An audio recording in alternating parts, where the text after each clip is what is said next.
यानी आपकी कमाई 3 लाख रुपए है अगर सालाना, तो आपको कोई टैक्स नहीं देना है। लेकिन अगर आपकी कमाई 3 लाख से 7 लाख रुपए सालाना है तो आपको 5% देना होगा। 7 लाख से 10% तक आपको 10% देना होगा।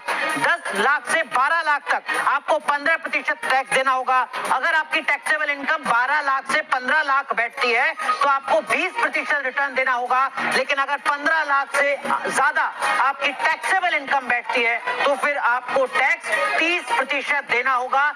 नए टैक्स रिजीम में ये बड़ा ऐलान वित्त मंत्री ने किया है। हालांकि जो पुरानी टैक्स रिजीम है उसको लेकर कोई बड़ा बदलाव यहाँ पर नहीं किया गया है, लेकिन न्यू टैक्स रिजीम के तहत ये बड़ा ऐलान, स्टैंडर्ड डिडक्शन में राहत, साथ ही साथ टैक्स स्लैब में बड़ा बदलाव, जिसके चलते जो टैक्स अब तक 2.5 लाख रुपए से कम की टैक्सेबल इनकम पर लगता था उसको 50,000 रुपए और बढ़ाकर अब 3 लाख कर दिया गया है। इसके साथ साथ अगर आप म्यूचुअल फंड में निवेश करते हैं, अगर आप स्टॉक मार्केट में निवेश करते हैं, अगर आप फ्यूचर एंड ऑप्शंस में निवेश करते हैं तो आपके लिए अच्छी खबर नहीं है, क्योंकि यहाँ पर वित्त मंत्री ने उसी तरीके का ऐलान किया है जिस तरीके की उम्मीद पहले से की जा रही थी। शॉर्ट टर्म जो गेन्स होते हैं उसमें चुनिंदा एसेट्स में 20% तक अब बढ़ाकर गेन्स को कर दिया गया है, टैक्स को कर दिया गया है। साथ ही साथ जो लॉन्ग टर्म गेन्स हैं उनको भी बढ़ाकर 12.5% कर दिया है सेलेक्टेड एसेट्स के मामले में। इसके साथ साथ जो एंजल टैक्स है उसको खत्म कर दिया है। फ्यूचर एंड ऑप्शन जिसका जिक्र हम आज सुबह से कर रहे थे, सेबी की तरफ से भी लगातार चिंता जताई गई थी। इकोनॉमिक सर्वे में फ्यूचर एंड ऑप्शन को एक तरीके का जुआ करार दिया गया था, वहां पर भी एसटीटी बढ़ाने का ऐलान कर दिया है वित्त मंत्री ने अपने भाषण में। फ्यूचर्स के मामले में 0.02% और ऑप्शंस के मामले में 0.01%। इसके अलावा जो बहुत जरूरी चीज, कस्टम ड्यूटी घटा ली गई है सोने के ऊपर और चांदी के ऊपर।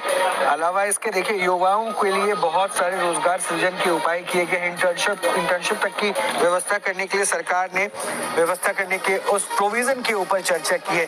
अलावा जो सबसे इंपॉर्टेंट है, जिसकी बात अनुराग हम लोग शुरू से कर रहे थे कि इसमें क्या लोक लुभावन कुछ योजनाएं हो सकती है, कुछ घोषणाएं हो सकती है। हालांकि उसमें 2 फैक्टर नजर आ रहा है। बिहार जहां पे चुनाव होना है विधानसभा का, और आंध्र प्रदेश। बिहार में बहुत सारे स्कीम्स और योजनाओं के ऊपर फोकस किया गया।